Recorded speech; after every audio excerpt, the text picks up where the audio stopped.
¿Cómo están? Bienvenidos, bienvenidas. En este viernes 14 de julio que estamos estrenando esto, lo grabamos algunos días antes, ya se los comentamos, no engrupimos a nadie. Y como no los queremos engrupir, les voy a decir al tiro, hoy no hay paridad. Hoy no está la sultana porque la sultana ya se lo preguntó todo el día lunes, que lo tuvimos acá al diputado Gonzalo Vinter, así que ahora me lo dejó nuevecito paquete. ¿Cómo está, Gonzalo? Muy bien, muy contento de estar de nuevo aquí. Qué bueno. 14 de julio, 14 de julio es la emisión, por supuesto. toma de la Bastilla. Toma la Bastilla. Muy bien, muy bien. Salud. Muy bien. Alguien dirá, claro, pensando en Francia. Eso es lo que pasa con el Frente Amplio, pensando siempre en Europa. Pero lo que está interesante es que pareciera ser que París está muy parecido al 14 de julio. Bueno, y lo que pasó ya en el estallido, ha habido como en los últimos años una cierta como subidas y bajadas, incluso temporalmente similares. Gonzalo, vamos a lo nuestro. Nos interesaba, te pedimos, te agradecemos mucho, te lo dije fuera de cámara, te lo digo ahora, agradecido porque has tomado y lo has explicitado una decisión editorial en los tiempos siempre muy complejos de diputados y en general del mundo político, de estar también en estos espacios, que uno llama de pronto alternativos, porque en realidad tienen una pretensión universalista, tienen pretensión de construir un ecosistema de medios donde se puede hablar más allá de ¿y qué piensa de Cuba? ¿Y qué piensa de Venezuela? Eso podría ser así como el juego. Así que igual sería interesante. ¿Ah? Que igual sería interesante un día. Ya. Oye, Gonzalo, mira, en la conversación del lunes, que la centramos fundamentalmente en el tema de lo llamamos un minuto así, del blindaje del gobierno que partía la semana tratando de sostener la estantería después de, lleva 3 semanas el tema Democracia Viva, lo demás partió entre domingo y lunes, así que los podemos hasta dejar sellados, y el blindaje a los ministros Montes y Jackson. A partir, es interpretación mía, de que en algún minuto seguramente hicieron una lectura de crisis y dijeron, caramba, la cosa está muy compleja y en realidad nos vamos a jugar una carta que hasta la semana pasada parecía difícil, que era sostener a estos ministros, porque imagínate, si efectivamente la presión mediática hace que salga no solo el ministro, comillas, involucrado, que fuera Monte, sino otro ministro que, tal como tú dijiste, no tiene directa relación con el tema, como el ministro de Desarrollo Social, Giorgio Jackson. La relación la tiene porque es el padre fundador, digamos, y líder natural de Revolución Democrática. Ya estaríamos en la B. Eso de alguna manera lo que aparece ahí en ese encuadre. Pero hay una cosa que no te pregunté el día lunes, que te la pregunto ahora, insisto, es que yo te escuchaba en la entrevista el lunes y yo puedo estar de acuerdo con todo lo que tú. La energía está instalada, los titulares están instalados, la opinión pública, todo lo que sea. Salgamos un poquito del discurso clásico de la izquierda, como decir, no, pero es que, o sea, como con suponer que solamente basta que nosotros somos dos, digamos, y nos demos cuenta que en realidad es la prensa, los medios tradicionales los que están haciendo este encuadre, la derecha, el poder económico, etc. Bueno, lo cual es cierto. Sí, por supuesto, pero no estamos aquí en mesa central, asumimos tú, yo y quienes nos están escuchando que eso es así. Yeah. Y ahí no se sale de la crisis solamente por tener claro un grupito pequeñito que no tiene poder, que ha perdido mucha energía, mucha iniciativa y que está básicamente de punching ball, como está un poco el gobierno cuando lo ataca los medios. Entonces te quiero preguntar, ¿qué se hace? Por eso te lo contrapregunto. Es difícil la pregunta. No por el tema, sino porque me la dejas muy abierta. ¿Qué se hace? ¿No? De hecho, la pregunta original era ¿y? Pero me voy a hacer cargo de algunas cuestiones desde lo más concreto hasta lo más abstracto. Lo más concreto, que un presidente no saque a un ministro no es sinónimo de blindarlo. Digamos, lo normal es que todos los días los ministros sean ministros y el presidente no los saque. Para sacar a un ministro se requiere una razón, a mi juicio. ¿Ya? Y una buena razón. Una buena razón que tiene que tener el presidente de la República y nadie más. Y lo que pasa con el ministro Jackson y con el ministro Montes no es que yo los vea blindados por el presidente, es que hasta el momento nadie ha presentado una buena razón para sacarlos. ¿Ya? Y ahora con los marcos. Efectivamente, yo creo que la derecha ha hecho una operación. Cuando digo operación no me refiero a algo ilegítimo, porque no, una operación política. Para eso ellos financian los medios que financian y para eso, digamos, el señor Edwards pone un diario, para eso la libertad que existe en Chile, digamos, el señor Sayé pone su diario, etc. Han intentado llevar la crisis hacia Giorgio Jackson cuando, es bueno que los auditores lo sepan, hasta el momento no hay ninguna relación de Giorgio Jackson con el tema, independiente de que militan en el mismo partido. Ahora, si aplicáramos la lógica de que todos los militantes de un partido son culpables de las cosas que hacen todos los militantes de ese partido, obviamente, entonces vuelve el Frente Amplio a ser, digamos, una de las fuerzas políticas más... Bueno, pero me voy a hacer sí. cargo. La derecha ya instaló Eso. que Giorgio Jackson tiene alguna relación abstracta e inexplicable O sea, con este caso. perdón, yo creo que lo que hacen es que dicen, mira, no es un caso puntual, hay un esquema defraudatorio, lo cual no es etcétera, cierto. que tiene que ver con Revolución Ya. Democrática, empieza a salir que el Maule, que los Lagos, que esto, aquí y allá, empiezan a caer seremis de RD. Voy a hacerme cargo, es que ahí se mete otra pregunta, si hay un esquema o no, y después el tema de los marcos y aceptarlos o no. Si hay un esquema o no, yo, estoy de acuerdo con la frase de mi presidente de partido, Diego Ibáñez, en la tercera, que dijo no hay que poner las manos al fuego por nadie, pero tampoco hay que decir que han ocurrido cosas que todavía no aparecen. Entonces, voy a plantear lo siguiente. El esquema de fundaciones no es una creación del Frente Amplio ni una creación irregular, sino que es una creación del mismo Estado de Chile. Sí, la externalización para poder hacerse cargo, y yo estoy dispuesto a discutir si eso es bueno o malo. Sí. ¿Ya? De hecho, adelanto que tengo una posición crítica frente a ello. ¿Ya? Que haya muchas fundaciones haciéndose cargo de temas que son, de tareas que son propiamente estatales, no significa que haya muchas fundaciones robando plata. ¿Ya? Y aquí, además, quiero citar al periodista de Timeline que hizo estallar este caso. Jorge Ortiz, que dijo lo que pretendía Andrade y compañía era quedar como salvadores ante la gente. No estoy citando literal, así que hago el recuerdo. Y es súper interesante esa frase, porque en el fondo, si pretendía quedar como salvador, lo que está diciendo es que no pretendía robarse la plata, sino que pretendía hacer la tarea que le había sido encomendada y hacerla de tal modo que los receptores de esa tarea lo consideraran un salvador, citando a este tipo. Pero sigue siendo una lógica... De acuerdo, yo estoy completamente en contra de la ecuación de Antofagasta. Lo sé, y ha sido súper claro en eso. No es un esquema, no hay un esquema para robarle plata al Estado. Está perfecto. Eso es mentira. Hasta el momento, ojo, hasta el momento, quizás descubren algo, pero hasta el momento lo que se ha encontrado, no hay un esquema para robarle plata al Estado. Entonces, si no hay un esquema, ¿cómo vinculas al fundador del partido con, ya está instalado el marco? Entonces dejamos atrás que yo considero que el marco es injusto, lo resolvemos y lo dejamos atrás y pasamos a ya una vez a los efectos. Ya. Yo creo... O sea, ¿cómo se recupera el Frente Amplio de esto? Esa es otra pregunta. Ojo que yo no te pregunto por RD, porque como ya lo dije varias veces... Esa es otra pregunta y yo quiero hacerme cargo de la original. Sí, ya. Que es, ¿qué haces cuando ya la derecha logró instalar que Giorgio Jackson está involucrado en un caso de corrupción, cuando Giorgio Jackson no está involucrado en un caso de corrupción? Yo creo que hay dos caminos, o dos reflexiones que hay que hacer. Primera, cuando un gobierno acepta todos los marcos que le pone su adversario, tiene que distinguir una cosa. Uno, mi adversario quiere como la estabilidad del país y que sus ideas se concreten, o quiere verme fracasar. Y yo creo que en el caso de la derecha actual en Chile, su intención es ver fracasar al gobierno. Yo no creo que la derecha esté trabajando, no es que quieran que Boric tome sus ideas para que el país esté bien. Yo creo que quieren que Boric le vaya mal. ¿Ya?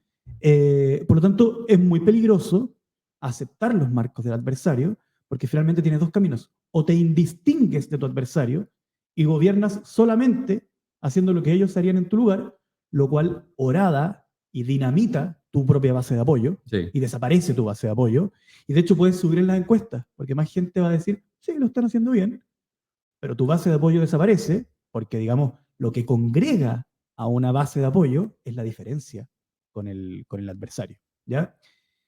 Lo segundo es que en este caso en particular hay situaciones en donde un presidente tiene un conflicto en torno a un ministro y uno puede calcular que sacando a ese ministro se deshace de ese conflicto. Y un presidente puede decir, esta vez no me conviene ese conflicto porque puedo llegar a acuerdo con la oposición o con determinados sectores del centro para aprobar tal reforma, etc.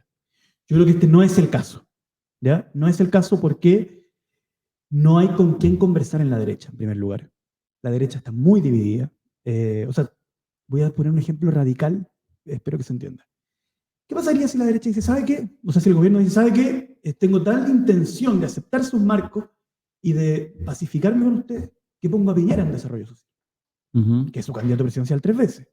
Bueno, republicano le va a hacer una acusación constitucional a Piñera. Bueno, entonces pongo a Kast. Bueno, Chile Vamos se va a pelear con Kast. Entonces, no tienes la oferta de parte del que te está armando el conflicto tampoco te está haciendo una oferta de si pasara esto habría paz. De hecho, se fueron contra la subsecretaria de Vivienda y en el instante en que salió la subsecretaria, empezaron a perseguir al ministro Montes. No, sí, sí, es Entonces, evidente. en el instante en que saques a Montes, van a perseguir al presidente. Mm. Recordemos que en este momento tienen acusado constitucionalmente al ministro Ávila. Sí. Amenazaron con una acusación constitucional contra la ministra de Salud la semana pasada y ahora están pidiendo la cabeza de Montes y de Jackson. Entonces, la oposición ha pedido explícitamente la renuncia de 4 ministros en una semana. Ya, de acuerdo, Entonces, pero mi pregunta es, sale Jackson, ¿y qué obtiene el gobierno sacando a Jackson? Yo creo que no se ve nada. No se ve nada al frente. o sea, a ver, por de pronto yo estoy de acuerdo en que había que firmar la estantería. Insisto, esta entrevista ustedes la están viendo, pero se grabó hace 4 días, por lo tanto pueden haber pasado cosas. Realmente en este minuto que estamos hablando, Jackson ya ni siquiera es ministro. Ah, pero la gente sabe que se grabó hace 4 días. Sí. Ya, yo quería justificarme por estar con la misma ropa que el lunes. No, por supuesto, Ya. no. Nosotros somos muy honestos en eso. Okay, Ya, pero por eso quiero despejar el tema. En términos de la estrategia, yo probablemente esté de acuerdo. Ahora, me interesa tratar de ir como a las capas tectónicas, y por eso me interesa la conversación respecto al Frente Amplio. Insisto, creo que Revolución Democrática, es un planteamiento mío, creo que no hay ninguna posibilidad que Revolución Democrática sea un partido que sirva para nada en los próximos años. El otro día en una entrevista en Antofagasta, de hecho lo señalaba. Creo que nada que tenga se supo. bajo la bandera de RD no va a ser electo. Cosa que me parece, ojo, algunos podrían pensar así como que uno lo hace festinando. No, me parece terrible, porque me parece evidentemente que en este tipo de partidos, los del Frente Amplio, tengo el mayor de los respetos por probablemente el 90% o más, estoy especulando, de los militantes de partidos como Revolución Democrática, Partido Comunista, Comunes, Convergencia, etcétera, Partido Socialista y todo. Entonces, evidentemente que esto es complejo. Ahora, a mí lo que me interesa como analista, y por eso te lo pregunto, son los efectos de cuando eso acontece. Entonces, una reflexión y pregunta en una. Pareciera ser cuando uno dice, bueno, pero ¿por qué esto es tan grave? Tú haces el ejercicio, yo te sigo racionalmente, tú dices circunscribe. Yo estaba hablando solamente de la salida de Jackson, por supuesto, no futuro del Frente por Amplio. supuesto. Estamos hablando, de eso me puedo acercar. Estamos hablando de la crisis democracia viva o RD Gate o como queramos llamarlo. Entonces tú circunscribes, entonces lo pones, incluso no lo quieres hacer porque no te gusta empatar, pero igual lo deslizaste el lunes, mira, igual la DC, tal cosa. Es cierto, todo eso es cierto. Sin embargo, hay una cosa que no está incorporada, me parece, en el análisis, que te lo hago la pregunta, porque creo que es la pregunta gigante. Es que estas cosas, independiente que sea para enriquecerse o sea solamente para utilizarlo políticamente a su favor, justamente te ponen en el dilema ético, ni siquiera delictual, ni siquiera delincuencial, ético. Y eso es, desde mi perspectiva, esto lo pregunto obviamente desde mi mirada, es la mochila de viaje con la cual inició su travesía al Frente Amplio hace unos 10 años atrás, en términos de generación, hace un poco menos en términos más orgánicos. Todos, Convergencia, RD, los partidos que antes existían, era una mochila donde el 90% de su equipaje era moral. No. De hecho, el propio Giorgio Jackson lo señala en la gran frase del año pasado, del 2022, que fue la superioridad moral, la diferencia con la generación anterior. Entonces, cuando se han puesto, y el Frente Amplio ha puesto eso en gigante, y eso es lo que se triza, la pregunta que te hago ya para bandejearlo un poco es, ¿cómo crees tú que se puede salir, por supuesto, si es que estás de acuerdo con lo que yo planteo, cómo se puede salir de esa crisis y cómo el Frente Amplio, ya ni siquiera digo RD, pudiera seguir siendo un proyecto atractivo y alternativo, no solo en este gobierno, sino en los próximos años? Perfecto. Tengo reflexiones prefabricadas ¿Ya? sobre las cosas que mencionaste. Dale. Pero no solo sobre la pregunta. Entonces, pido permiso para responder en 3 tandas. Juegue. 1, Antofagasta, como qué es lo reñido en la ética de Antofagasta. 2, el Frente Amplio y la moral. Y cómo salir de ahí. Obviamente, la tercera es la más difícil y la que tengo menos desarrollada, advierto. Primero, la Antofagasta. Evidentemente, si me preguntan qué acuso yo, de qué acuso a los de Antofagasta, ya que nadie los ha acusado de robar todavía. O sea, hay gente que los ha acusado de robar, pero sin ningún sostén, sino solamente en esta... Pero con un poquito de sentido común. Sí, claro. Alguna fundación, me adjudico algo, no, pero yo no recibo sueldo. Ay, qué raro, ¿eh? Tenía ganas de hacer una fundación, en fin. No, porque uno puede pensar que obtenían, que no era plata. Yo creo que es una forma de expandir tu esfera de influencia sobre un determinado electorado. Estás estirando mucho el chicle, lo que dijo, de hecho lo dijo acá también Jorge Ortiz, el director de Timeline. No, pero a ver, no caigamos en esto, porque uno de los problemas que hemos tenido toda esta semana es que cuando uno va a un panel con alguien de derecha, te dice, ¿es el caso de Antofagasta el caso más grave de la historia No, del es mundo. una ridiculez. No, espera. Y si uno dice no, el titular es Gonzalo Vinter le baja el perfil a lo ocurrido en Antofagasta. Sí. Entonces, menos mal que estamos acá en 39 minutos en que la cosa es una conversación sensata. O sea, me exigen o aumentar el tono del adjetivo o ser cómplice. De acuerdo. ¿Ya? Yo creo que es reñido con la ética utilizar recursos públicos para aumentar tu esfera de influencia, para aumentar tu esfera de influencia sobre un determinado electorado, sobre la región, etc. Es algo totalmente reñido con la ética, sobre todo si te adjudicaste una tarea para la cual no estabas preparado. ¿Ya? Y eso yo lo rechazo, no estoy bajando el perfil, porque tengo una opinión muy negativa sobre aquello, pero aquello es lo que yo veo. ¿Ya? Voy al tema de la ética del Frente Amplio, pero aquí tengo una reflexión que es enredada, así que pido licencia. La teoría de nuestros adversarios sobre qué planteaba el Frente Amplio sobre sí mismo tiene que ver con, ustedes fueron muy críticos de los casos de corrupción. Y uno responde naturalmente, obvio que cuando coinciden cronológicamente el surgimiento del Frente Amplio con el estallido de Penta, SQM, Corpesca, etc. Y yo creo que lo natural sería que nosotros dijéramos, esto está mal, ¿cierto? Y que todos deberíamos decir, esto está mal. Y por lo tanto, ¿qué esperaban que dijéramos? Que dijéramos como, oigan, miren, está bien que haya corrupción, si total a nosotros también nos van a pillar en el futuro, así que todo bien. No, pues está bien que cuando hay caso de corrupción, todos lo señalemos. Entonces, yo digo ya, pero ¿qué es lo que me achacan? Y lo que me achacan es lo siguiente, que supuestamente el Frente Amplio habría dicho, venga al Frente Amplio, ¿por qué? Porque lo que nos reúne, el elemento de la esencia de lo que se trata el Frente Amplio es de una garantía, ocupo explícitamente la palabra garantía, de que si hubiera un gobierno del cual son parte partidos del Frente Amplio, ningún funcionario público podría tener ningún tema reñido con la probidad y con la ética. El Frente Amplio es garantía de aquello.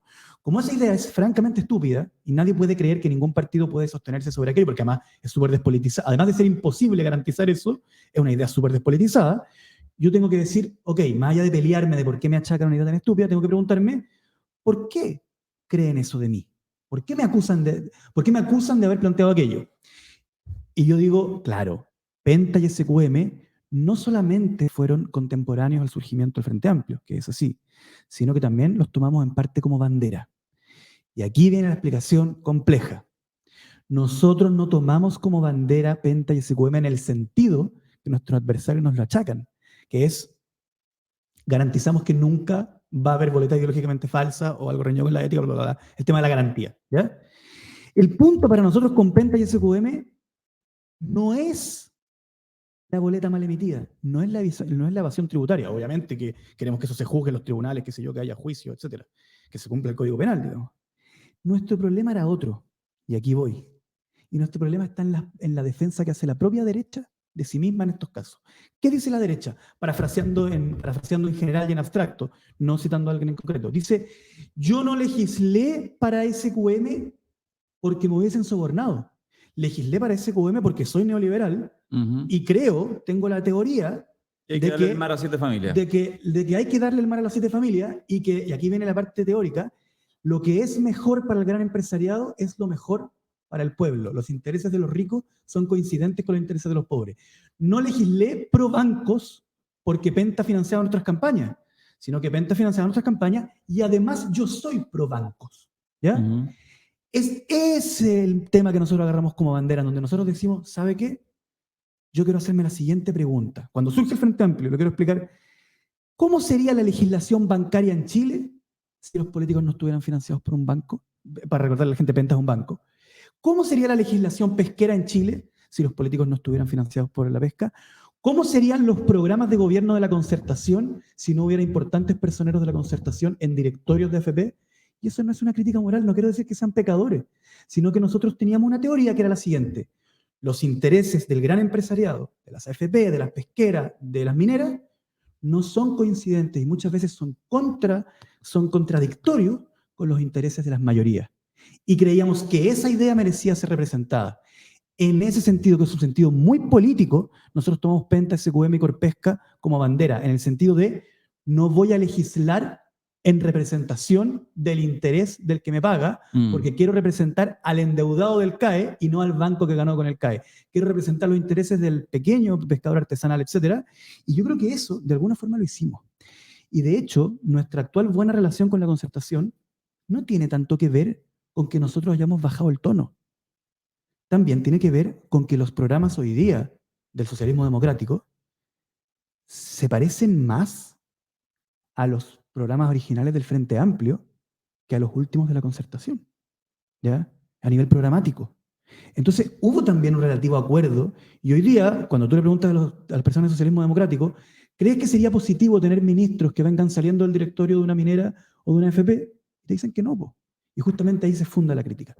Dicho eso, yo creo que el Frente Amplio tuvo un ciclo exitoso de poder articular gente para hacer avanzar sus ideas, y creo que de alguna forma avanzaron. Hoy día se entra en un retroceso, pero que fue positivo que estuviéramos allí representando esa idea. Ahora viene lo siguiente. Descartando el tema de la garantía, la tesis de la garantía que expliqué recién, viene la pregunta política. Y yo, como comentaba el lunes, creo que una de las críticas importantes que se le puede hacer a la izquierda chilena es que tiene una buena teoría y una interesante teoría sobre la democratización de la sociedad, sobre la repartición de la riqueza, sobre el enfrentar la desigualdad, la injusticia, pero tiene muy pobre reflexión sobre el futuro y la prosperidad. Tú no le puedes ofrecer, tú no puedes fundar un partido político sobre la idea de una sociedad más ética, sino que tienes que convocar a la sociedad a una sociedad próspera. De hecho, una sociedad rica, ¿ya?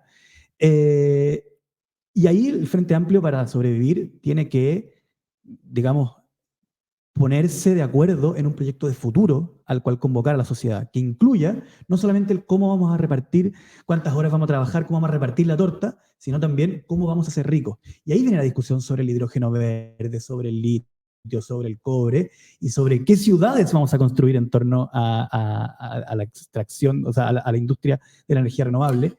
Y por último, tenemos una pequeña ventaja por sobre la derecha, porque la derecha no está hablando del futuro. La derecha está trabajando estrictamente con el miedo.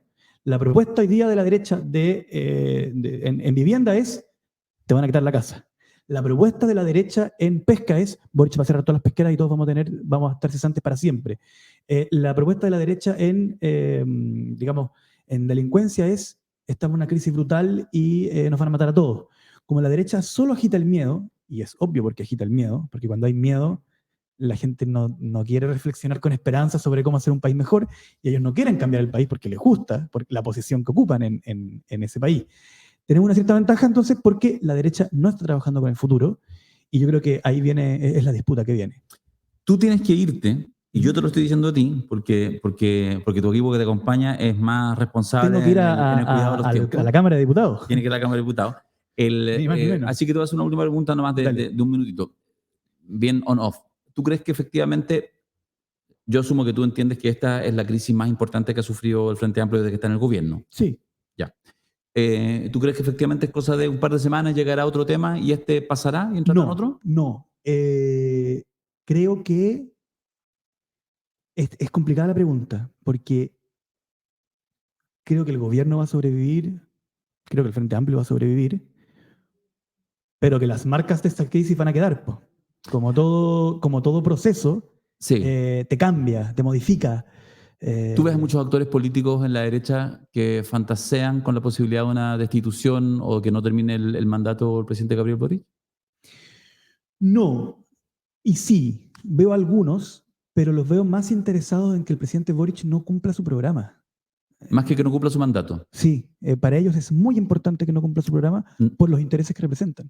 ¿No te parece entonces un peligro así como...? Sí, claro que sí, porque la derecha hoy día no tiene control sobre sí misma.